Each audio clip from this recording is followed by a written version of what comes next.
మావయ్య, ఒక భక్తురాలి కోసం మీరు ఆమె రూపంలో ఇంట్లో ఉండిపోయారంటగా? అవును గణేశ, ఆమె నా పరమ భక్తురాలు సక్కుబాయి. ఆమె ఎప్పుడూ విఠల విఠల అని నా నామస్మరణలో మునిగిపోయేది. కానీ గణేశ, ఆమె అత్తింటివారు ఆమెను చాలా బాధ పెట్టేవారు. పూజ చెయ్యకు, అదంతా వేస్ట్. పనులతో అలసిపోయేలా చేసేవారు. అయినా సక్కుబాయి నా నామాన్ని మాత్రం ఎప్పుడూ విడిచిపెట్టలేదు. ఒకరోజు సక్కుబాయి నా విఠలుడిని ఒక్కసారి చూడాలి అని పండర్పూర్ యాత్రకు వెళ్లాలని కోరుకుంది. కానీ ఇంట్లో వాళ్లు ఆమెను వెళ్లనివ్వలేదు. మావయ్య, అప్పుడు ఆమె చాలా ఏడ్చిందా?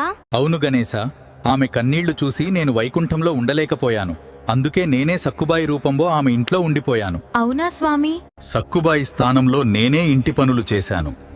అంతలో సక్కుబాయి ఆనందంగా పండర్పూర్ వెళ్లి నా దర్శనం పొందింది. మీరు సక్కుబాయి రూపంలో ఇంట్లోకలా ఎలా వెళ్లారు? ఎవరు గుర్తుపట్టలేదా? గణేశ, ఆ రోజు రాత్రి సక్కుబాయి అత్తగారు ఆమెను తాడుతో కట్టేశారు.